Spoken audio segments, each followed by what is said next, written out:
Waziri wa Nchi, Ofisi ya Rais, Ikulu, Dr. Saada Mkoya Salum amesema serikali inaendelea kufanya mageuzi makubwa katika sekta ya elimu ambayo imeambatana na mabadiliko ya mitaala pamoja na miundombinu mbalimbali ikiwemo majengo ya shule na vifaa vya kujifunzia. Amezungumza hayo wakati wa uwekaji wa jiwe la msingi wa skuli ya Putoa kwa niaba ya skuli ya Mwera Mtofani na Vuga Mkadini mkoa wa Kaskazini Unguja. Amesema tukio hilo linakwenda sambamba na dhamira ya kuhakikisha wanafunzi wote wanapata elimu stahiki. Nimetembelea skuli yetu hii ya msingi, lakini nimeona namna gani mazingira yalivyoboreshwa.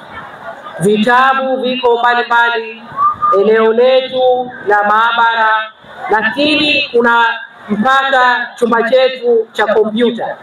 Kwa hiyo wanafunzi toka ngazi ya msingi watakuwa wanajifunza masomo ya science na wanapata vitabu, lakini vile vile hata masomo ya tehama. Lakini ndugu wananchi, jengo letu hili vile vile litasababisha kuondokana na zile shifti mbili. Sasa wanafunzi ambao nimeelezwa idadi yao ni zaidi ya 600 watakuwepo humu, lakini watakuwa wanakwenda katika mkondo mmoja tu. Dr. Saada amesema baada ya mapinduzi yaliyoongozwa na Abeid Amani Karume amehakikisha kila Mzanzibari bila ubaguzi wa rangi wala kabila wamepata mabadiliko makubwa ambayo leo ndio nguzo kuu katika elimu. Hivyo wazazi washirikiane na walimu kwa kumwangalia na kumsimamia katika maendeleo ya watoto ili kuhakikisha miundombinu hiyo inaleta mabadiliko kwa wanafunzi katika kufanya vizuri katika masomo yao.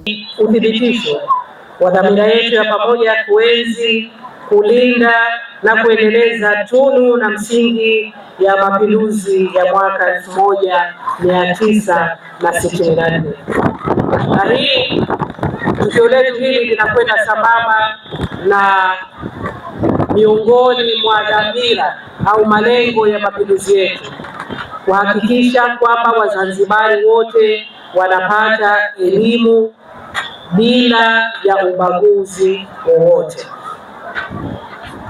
Ndugu wananchi, kabla ya mapinduzi, huduma yetu ya elimu ilikuwa ni fursa adhimu ambayo walikuwa watu wachache tu ndio walikuwa wakipata elimu, lakini Waafrika wengi walikuwa hawana fursa ya kupata elimu na walikuwa wakinyimwa haki yao hiyo ya msingi. Kwa upande wake, mkuu wa wilaya Kaskazini Unguja Rashid Simai Msaraka amesema uboreshaji wa sekta ya elimu ni mwendelezo wa kuzifanya nchi kuwa bora zaidi kwa siku za usoni, ikiwa lengo ni vijana kuweza kupata elimu, taaluma, ufanisi na umakini wa kuyaenzi mapinduzi hayo. Uboreshaji wa sekta hizi za elimu, kama unavyofahamu Mheshimiwa mgeni rasmi, ni mwendelezo wa kuifanya nchi yetu kuwa imara zaidi kwa siku za usoni. Imani yetu ni kwamba mazingira mazuri haya yatawasaidia vijana wetu kujifunza vizuri na baadaye kuwa wataalamu kwa ajili ya kulinda nchi yetu. Kama tunavyofahamu, wazee wetu miaka 62 iliyopita walipigana kuhakikisha kwamba nchi hii inakuwa salama na inakuwa huru.